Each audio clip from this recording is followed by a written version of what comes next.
Hello नमस्कार दोस्तों, free digital study में आपका स्वागत है। आप पढ़ रहे हैं कक्षा 12वीं NCERT गणित, जिसमें आप अध्याय 1 संबंध एवं फलन पर आधारित प्रश्नावली 1.3 देख रहे हैं। तो इसके अंतर्गत हम देखेंगे उदाहरण 27वां क्या है। तो देखिए, एक फलन दिया गया है f 1 2 3 समुच्चय से ABC समुच्चय पर है, और एक g फलन जो है ABC से लगा के सेब गेंद बिल्ली समुच्चय पर है। और इसमें जो मान दिए गए हैं, f1 का मान a है, f2 का मान b है, f3 का मान c है, ga का मान सेब, gb का मान गेंद तथा gc का मान बिल्ली है। तो इन पर हमें विचार करना है और बाद में सिद्ध करके बताना है कि f g और गॉफ जो फलन है वो व्यतिक्रमणीय हैं। फिर बाद में इन तीनों के हमें प्रतिलोम ज्ञात करने हैं और सिद्ध करना है या प्रमाणित करना है कि गॉफ का जो प्रतिलोम होगा, इनवर्स होगा, वो f inverse o g inverse के बराबर होगा। तो देखिए, यहाँ पे हमें एक फलन f, दूसरा फलन g और तीसरा फलन गॉफ बना के तीन फलन को सिद्ध करना है कि तीनों फलन व्यतिक्रमणीय हैं। तो एक प्रकार से तीन सवाल इसमें साथ में जुड़े हुए हैं। तो पहले हम f फलन की बात करेंगे और f फलन को व्यतिक्रमणीय बताएंगे, बाद में g को बताएंगे, फिर गॉफ को बताएंगे। तो यहाँ पे देखिए, आपके लिए एक फलन दिया गया है। f फलन की पहले हमने बात की, 1 2 3 समुच्चय से ABC पर है, और यहाँ पे मान जो हैं कौन कौन से दिए गए हैं देख सकते हैं। f1 का मान a बताया गया है, f2 का मान जो है b बताया गया है, f3 का मान c बताया गया है। तो देखिए, आपके लिए जो मान बताए गए हैं, सबसे पहले हम सिद्ध करना चाहते हैं कि f जो फलन है वो व्यतिक्रमणीय फलन होगा। फिर बाद में f का इनवर्स भी हम निकालेंगे। तो देखिए, जब भी हमें किसी फलन f का प्रतिलोम निकालना हो या व्यतिक्रमणीय सिद्ध करना होता था, तो देखिए, यदि आपके पास फलन x से y है तो सबसे पहले आप उसका प्रतिलोम ज्ञात करने के लिए उसको पलट के मानते हैं। मतलब f दिया गया है तो समझ लीजिए हम g मानेंगे और y से x पर होगा। फिर इसके बाद चेक करेंगे कि गॉफ का मान ix आ जाना चाहिए और फोक का मान iy आ जाना चाहिए। यदि ऐसा हो जाता है तब हम कह सकते हैं कि f फलन जो है वो व्यतिक्रमणीय है और f इनवर्स का जो मान होगा फिर g होगा। तो देखिए, यहाँ पे भी कुछ हम ऐसा ही करेंगे। यहाँ f फलन दिया गया है तो हम मान के चलते हैं यहाँ पे इसका प्रतिलोम। अब देखिए, यहाँ पे हमें g नहीं मान सकते क्योंकि g वाला एक फलन क्वेश्चन में दिया गया है। तो देखिए, f का प्रतिलोम जो है f इनवर्स निकलेगा, तो यहाँ पे हम इसे f इनवर्स मान के चलते हैं। देखिए, f का इनवर्स जो है g निकलेगा। ये बात हमें पता है। यदि आप ऐसा करते हैं तो हम उसे g ना मान के f इनवर्स ही मान के चल रहे, तो f इनवर्स क्या होगा, यदि कोई फलन f x से y है तो उसका जो प्रतिलोम आप मानते हैं वो उल्टा होता है। मतलब यहाँ पे हो जाएगा a b c से लगा करके जो है 1 2 3 समुच्चय पर होगा। और यदि 1 2 3 समुच्चय पर होगा तो यहाँ पे जो फलन होते हैं एकैकी और आच्छादक होते हैं। तो इस वजह से f इनवर्स a का मान 1 हो जाएगा, f इनवर्स a का जो मान होगा वो 1 हो जाएगा, और यहाँ पे f इनवर्स b का जो मान होगा वो 2 हो जाएगा, और f इनवर्स c का जो मान होगा वो 3 हो जाएगा। अब देखिए, अब हमें क्या ज्ञात करना होता है, गॉफ ज्ञात करना होता है और फॉग ज्ञात करना होता है। तो देखिए, सबसे पहले हमने लिखा अब, और अब सबसे पहले हम गॉफ ज्ञात करेंगे, लेकिन g के स्थान पे हमें f इनवर्स रखना होगा। तो देखिए, हम f इनवर्स o f का मान ज्ञात करेंगे। यहाँ पे गॉफ ज्ञात करते हैं। गॉफ का मतलब क्या है, यहाँ पे जो g फलन हमने माना था, g ना मान के इसमें f इनवर्स माना, तो f इनवर्स o f का मान ज्ञात करना होगा। और देखिए, यदि आप f इनवर्स o f ज्ञात करते हैं, ध्यान देना, एक बार हम मान रखेंगे 1 2 3 ऐसे मान रखेंगे, तो 1 रखेंगे यदि, तो क्या मिलेगा हमें, f इनवर्स और o का मतलब कोष्टक, बाकी बचा होगा f1। तो देखिए, f इनवर्स f1 का मान जो होगा वो a था, और f इनवर्स ए का मान कितना मिला 1। तो यहाँ पे एफ ओ एफ का मान, एफ इनवर्स ओ एफ का मान जो मिला वो 1 का 1 मिला। यदि आप यहाँ पे 2 रखते तो यहाँ पे आपको 2 आंसर मिलता। यदि आप यहाँ पे 3 रखते, क्योंकि आपके पास x के मान 1 2 3 है तो 1 2 3 ही आप रख पाएंगे, 3 रखने पे 3 उत्तर मिलेगा। तो मतलब हम सीधी सी बात कह सकते हैं कि एफ इनवर्स ओ एफ का मान जो है क्या मिलेगा आपको, 1 2 3 मिलेगा और 1 2 3 मिलेगा, मतलब आपके पास आई एक्स मिला। ठीक है ना, आई एक्स मिला। अब आप आई एक्स लिखें या आई एक्स की जगह एक्स के मान लिख के बता दें कि आपको आई मिलेगा और वो भी 1 2 3 के साथ मिलेगा। तथा अब देखिए जे आपको निकालने की जरूरत नहीं है, आप लिख सकते हैं कि एफ इनवर्स ओ एफ का मान हमें आई एक्स मिलेगा और आई एक्स एक्स का मान आप रख के बता सकते हैं। अब देखिए अब हम यहाँ पे फॉग का मान आई वाई के बराबर सिद्ध करेंगे।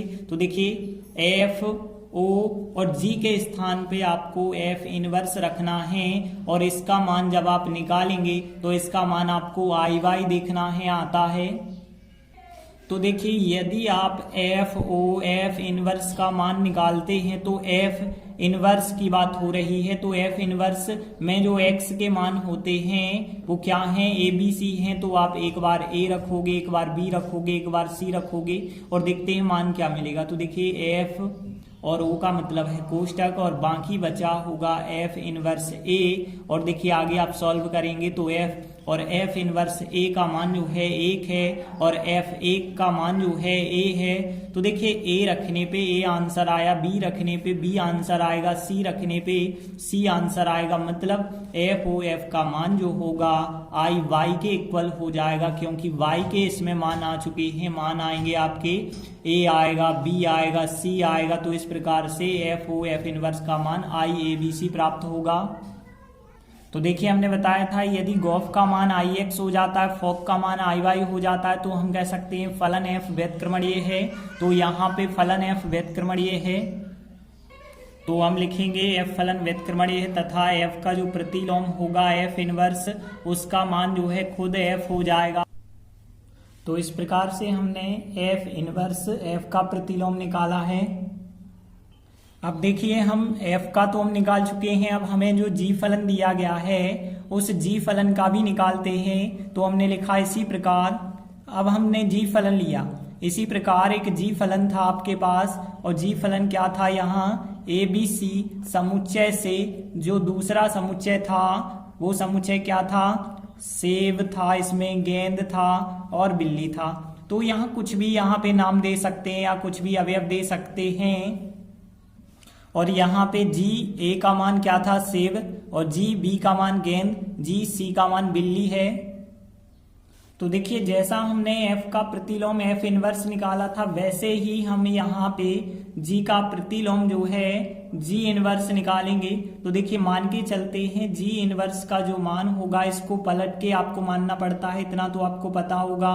तो यहाँ पे यह समुच्चय पहले आएगा, सेब गेंद बिल्ली, यह समुच्चय आ जाएगा आपका पहले और फिर जो है जो दूसरा समुच्चय था ए बी सी यह आएगा बाद में। तो आपको पता होगा कि जब भी हम प्रतिलोम निकालते हैं तो पहले एक नया फलन मानना होता है जो उसका प्रतिलोम पलट करके माना जाता है। यहाँ पे देख सकते हैं जी इनवर्स सेब का मान ए होगा, जी इनवर्स गेंद का मान जो है बी होगा और जी इनवर्स बिल्ली का मान सी होगा।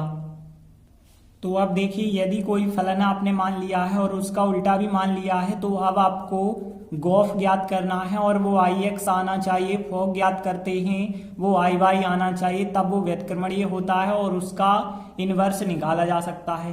तो यहाँ पे भी हम बिल्कुल वही चीज, जे समझ लीजिए एफ है, जे समझ लीजिए जी है। तो अब हम यहाँ पे क्या निकालेंगे, यहाँ पे पहले हम निकालेंगे गॉफ। गॉफ का मान क्या होगा, देखिए यहाँ पे जे फलन एफ का काम कर रहा होगा, जे फलन जी का काम कर रहा होगा। तो देखिए जी इनवर्स ओ जी का मान जो है हमें आई एक्स लाना है और फिर यहाँ पे फॉग का मान, अब फॉग मतलब यहाँ एफ होगा यहाँ जी होगा, तो यहाँ पे हम कह सकते हैं कि जी ओ जी इनवर्स का मान हमें आई वाई के बराबर बताना है। तो देखिए यहाँ बिल्कुल स्पष्ट है कि जी इनवर्स ओ जी, तो यहाँ पे जी के यदि मान रखे जाएं, जी के मान ए बी सी हैं, एक बार आप ए रखोगे, एक बार बी रखोगे, एक बार सी रखोगे, तो क्या प्राप्त होगा, जी इनवर्स ओ का मतलब कोष्टक, बाकी बचा होगा जी ए। और यहाँ पे यदि आप देखें तो जी इनवर्स जी ए का मान जो है वो क्या है, सेव है, तो यहाँ पे आप सेव लिखेंगे। और जी इनवर्स सेव का जो मान है वो क्या है, ए है। मतलब ए रखने पे ए उत्तर आ गया है, मतलब एक्स रखने पे एक्स के ही उत्तर आ रहे हैं, तो इसे हम आई एक्स लिख सकते हैं, या आई के साथ जो एक्स है वो आप एक्स लिख सकते हैं। तो आई ए बी सी यहाँ पे प्राप्त हुआ है। उसी प्रकार से अब यहाँ जी इनवर्स के यदि मान रखे जाए, मतलब सेव गेंद बिल्ली को रखा जाए, तो देखिए इसका मान क्या आएगा, जी ओ जी इनवर्स। एक बार हमने सेव रखा, अब इसकी बात कर रहे हैं हम, एक बार सेव रखेंगे, गेंद रखेंगे, बिल्ली रखेंगे, तो देखिए जी ओ, यहाँ पे ओ का मतलब कोष्टक लगाएंगे, जी इनवर्स सेव है। और यदि आप इसे सॉल्व करेंगे तो देखिए जी लिखा और जी इनवर्स सेव का मान क्या है, ए है, तो यहाँ पे जी ए बन जाएगा और जी ए का मान क्या है, सेव है। तो कहने का मतलब है यदि आपने सेव रखा तो सेव ही आंसर आया है। मतलब यदि हम बात करें तो इसका मान पूरा का पूरा दिए गए समुच्चय का y आ जाता है, दिए गए समुच्चय का आंसर आ रहा है सेव गेंद बिल्ली। एक बार सेव रखोगे, सेव गेंद रखोगे, गेंद बिल्ली रखोगे, बिल्ली, तो आई समुच्चय मतलब एक तत्समक जो है समुच्चय तो आ रहा है, और जो तत्समक समुच्चय आ रहा है वो आई वाई आप कह सकते हैं, या फिर हम कह सकते हैं सेव गेंद बिल्ली वाला समुच्चय आपको आंसर में यहाँ पे प्राप्त हो जाएगा। तो इस प्रकार से हमने देखा कि यहाँ पे गॉफ होता है, जो गॉफ की बात करें यहाँ पे गॉफ ना कह के जी इनवर्स ओ जी हम कह रहे हैं, तो इसका मान आई एक्स आया है और इसका मान आई वाई आ चुका है। तो हम कह सकते हैं यदि ऐसा हो जाता है, यदि गॉफ का मान आई एक्स, फॉक का मान आई वाई हो जाता है तो फलन व्यतक्रमणीय होता है। मतलब जो जी फलन था वो व्यतक्रमणीय है और जी का जो प्रतिलोम होगा वो जी इनवर्स होगा। तो देखिए आप लिखेंगे अतः जी फलन जो है व्यतक्रमणीय है तथा जो जी का प्रतिलोम है वो जी है, मतलब जी इनवर्स और जी आपस में बराबर हैं। अब देखिए हमने एफ फलन सिद्ध कर दिया व्यतक्रमणीय, जी फलन सिद्ध कर दिया, अब हमें गॉफ फलन भी सिद्ध करना है कि व्यतक्रमणीय है। तो देखिए अब हम गॉफ फलन को कैसे सिद्ध करते हैं। सबसे पहले गॉफ फलन होगा क्या, ध्यान देना, एफ फलन होता है यदि मान के चलिए एफ फलन ए से बी समुच्चय पर है और कोई जी फलन जो है बी से सी समुच्चय पे है, तो इनका संयोजन जो गॉफ होता है हमने आपको बताया था ए से सी समुच्चय पर होता है। तो यहाँ यदि हम देखें तो यहाँ पे आप देख सकते हैं कि एफ फलन जो है 1 2 3 से एबीसी पर है और जी फलन एबीसी से सेव गेंद बिल्ली समुच्चय पर है। तो यहाँ पे ए बी हो गया, बी सी हो गया, तो गॉफ जो होगा ए से सी समुच्चय पर होगा। तो यहाँ पे जो गॉफ समुच्चय होगा 1 2 3 से सेव गेंद बिल्ली समुच्चय पर होगा। देखिए यदि गॉफ 1 की बात करें तो उसका आंसर होगा सेव, गॉफ 2 का मान देखें तो गेंद, और गॉफ 3 का मान यदि हम देखें तो बिल्ली होगा। तो यहाँ पे हमने लिखा गॉफ 1 का मान सेव, गॉफ 2 का मान गेंद और गॉफ 3 का मान बिल्ली होगा। अब देखिए हमें गॉफ को भी प्रतिलोम ज्ञात करना है और व्यतक्रमणीय फलन जो है सिद्ध करना है। तो देखिए हमें इस गॉफ फलन को भी जी की तरह उल्टा करना होगा। जैसे कोई फलन आपके पास एक्स से वाई होता है तो पहले तो आप उसका व्यतक्रम मानते हैं कि जो जी होगा वो वाई से एक्स होगा, फिर गॉफ और फॉग निकालते हैं, बाद में ही आप कह सकते हैं व्यतक्रमणीय है। तो पहले तो आपको इस गॉफ का प्रतिलोम मान के चलना होगा। तो मान के चले कि इसका जो प्रतिलोम होगा वो गॉफ इनवर्स होगा, क्योंकि देखिए अब आप अलग तो मान नहीं सकते हैं, वैसे अलग आप चाहें तो मान भी सकते थे। जैसे एफ होता था तो एफ का प्रतिलोम हम जी मानते थे, लेकिन जी पहले से था तो एफ का प्रतिलोम जो है हमने एफ इनवर्स माना और जी का प्रतिलोम जी इनवर्स माना। तो उसी प्रकार से गॉफ का जो इनवर्स होगा गॉफ इनवर्स आप मान के चलेंगे, और गॉफ इनवर्स मान का क्या होगा, जे समुच्चय पहले आएगा, जे समुच्चय बाद में आएगा। तो देखिए यहाँ गॉफ जो इनवर्स होगा यह समुच्चय सेव गेंद बिल्ली आगे होगा और 1 2 3 पीछे होगा। फिर गॉफ इनवर्स सेव का मान 1 होगा, गॉफ इनवर्स गेंद का मान 2 होगा, गॉफ इनवर्स बिल्ली का मान 3 होगा। तो देखिए हमने लिखा यहाँ पे कि गॉफ इनवर्स सेब का मान 1 होगा, गॉफ इनवर्स गेंद का मान 2 होगा, गॉफ इनवर्स बिल्ली का मान 3 होगा। इसके बाद देखिए अब हमें गॉफ निकालना होता है। अब गॉफ कैसे निकालेंगे, तो दूसरा फलन, देखिए गॉफ का नाम कैसे बनता है, दूसरा फलन फिर ओ फिर पहला फलन बनता है। तो यहाँ पे जी का काम यह करेगा, एफ का काम यह करेगा। तो अब हम यहाँ पे क्या निकालेंगे कि दूसरा फलन ओ लगा के पहला फलन। तो हम यहाँ पे गॉफ इनवर्स, ठीक है ना, गॉफ इनवर्स ओ, और फिर आपको पहला फलन लिखना है। पहला फलन क्या है, गॉफ। तो इसका मान आपको निकालना होगा और इसका मान चेक करना है कि IX आता है या नहीं आता है। फिर इसके बाद तथा करके अब आपको फॉग का मान निकालना होगा। पहला फलन ओ लगा के दूसरा फलन, देखिए ये पहला फलन होता है, फिर ओ लगा के दूसरा फलन। तो पहला फलन क्या है, GOF है, तो गॉफ लिखा हमने। फिर ओ लगा के हमें दूसरा फलन लिखना पड़ेगा। दूसरा फलन क्या है, GOF इनवर्स है, इसका मान भी हमें IY लाना होगा। तो यहाँ भी आप यदि देखेंगे तो देखिए कोई भी मान रखते हैं, जैसे हमने यहाँ पे देखिए लास्ट में गॉफ लिखा है तो गॉफ वाले मान रखिए। जैसे हमने 1 रखा तो देखिए यहाँ पे यदि आप 1 रखेंगे तो गॉफ 1 का जो मान होगा वो सेव होगा, और फिर बन जाएगा गॉफ इनवर्स सेव। गॉफ इनवर्स सेव का मान कितना आएगा, 1 आएगा। मतलब 1 रखने पे आंसर 1, 2 रखने पे आंसर आएगा 2, 3 रखने पे 3। तो मतलब यहाँ पे कह सकते हैं इसका मान IX आ जाएगा। IX का मतलब है X के मान आए होंगे, 1, 2, 3 आ जाएंगे। उसी प्रकार से यदि आप यहाँ पे पहला फलन ओ लगा के दूसरा फलन निकालते हैं, मतलब फॉग निकालते हैं, तो इसका मान भी आता है IY के इक्वल। और Y समुच्चय क्या होगा, सेब गेंद बिल्ली आएगा यहाँ पे। तो यहाँ पे हम लिख सकते हैं कि यहाँ पे जो Y आएगा वो आएगा सेब गेंद बिल्ली आएगा। तो यहाँ पे स्पष्ट हो जाता है कि देखिए गॉफ एक प्रकार से जो गॉफ ही है, तो गॉफ का मान IX और फॉग का मान यदि IY हो जाए तो आप कह सकते हैं कि जो फलन होगा वो व्युत्क्रमणीय होगा, और जो है यहाँ का जो पहला फलन होगा दूसरे फलन का प्रतिलोम होगा। तो यहाँ पे हमने लिखा आता है जो गॉफ फलन है वो व्युत्क्रमणीय है, और गॉफ का जो इनवर्स होगा वो खुद गॉफ हो जाएगा। मतलब गॉफ इनवर्स और गॉफ आपस में बराबर हो जाएंगे। तो देखिए आपका सवाल इतना तो सिद्ध हो गया कि FG गॉफ फलन व्युत्क्रमणीय है। F का इनवर्स, G का इनवर्स, गॉफ का इनवर्स ज्ञात कर लिया।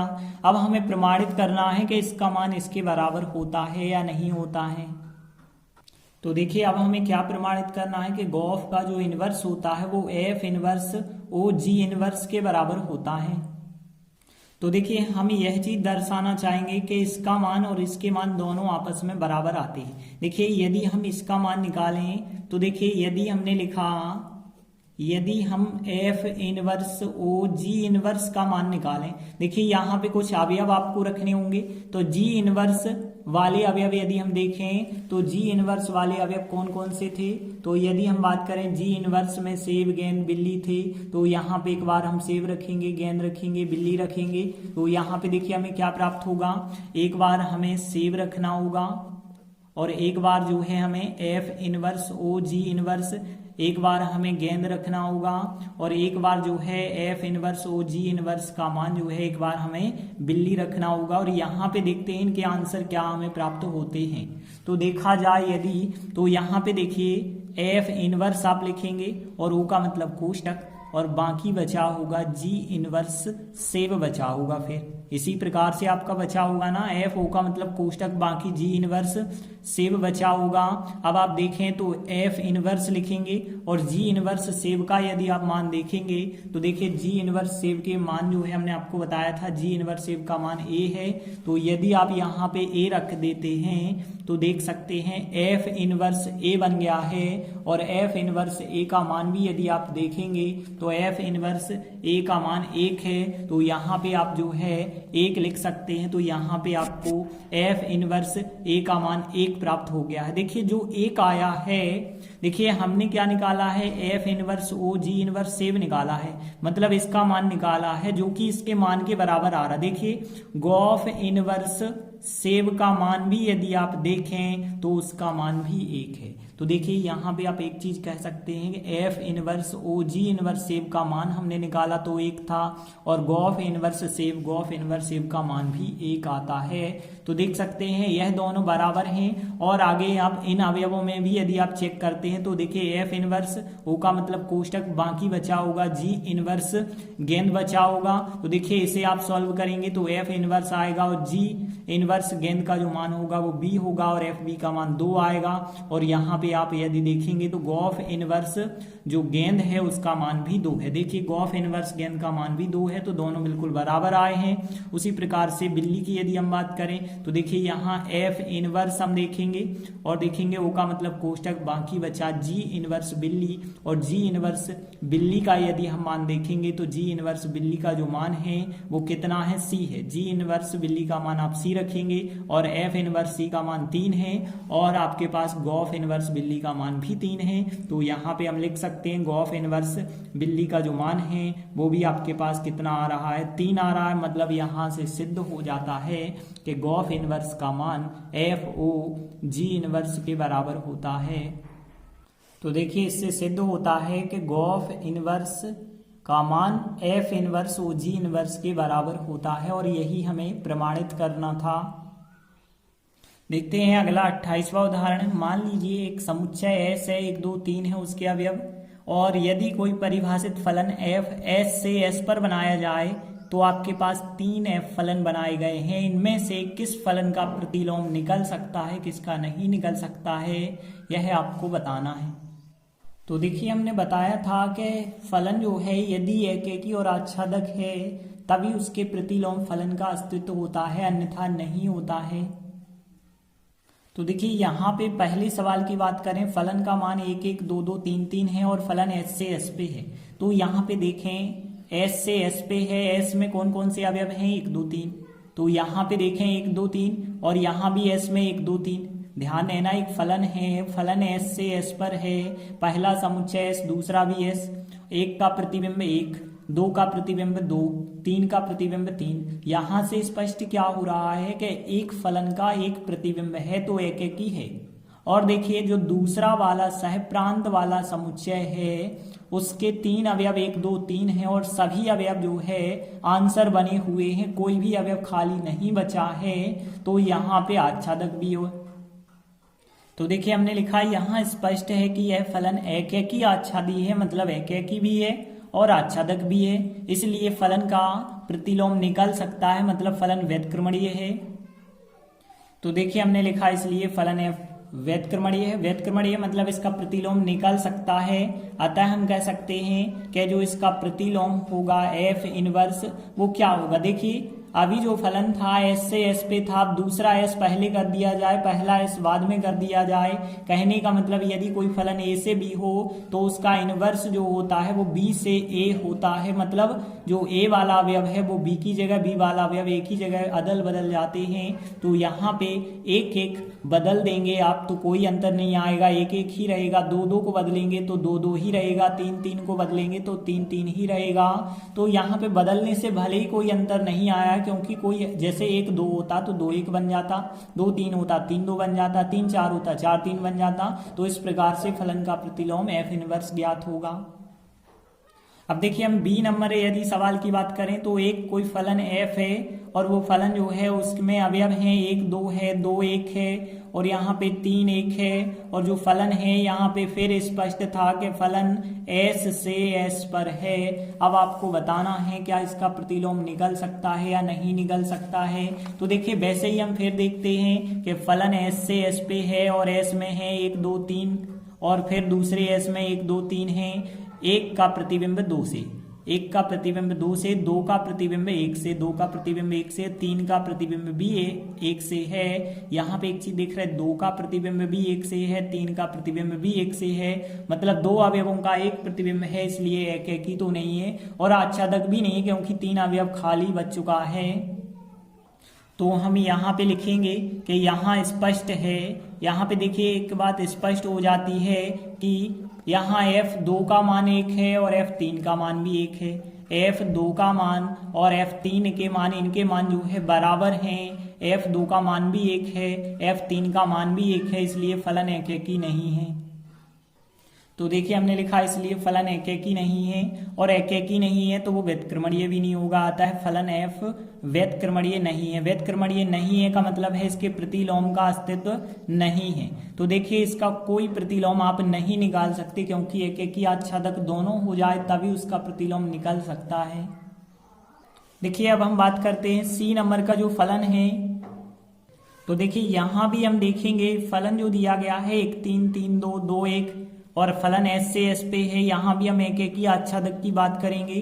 तो देखिए S से S मतलब 1 2 3 से 1 2 3, 1 का प्रतिबिंब 3 से है, 3 का प्रतिबिंब 2 से है, और 2 का प्रतिबिंब 1 से है। यहाँ पे स्पष्ट है एक अवयव का एक प्रतिबिंब है, तो यहाँ तो फलन एकेकी है और आच्छादक भी है, क्योंकि सह प्रांत का कोई अवयव खाली नहीं बचा है।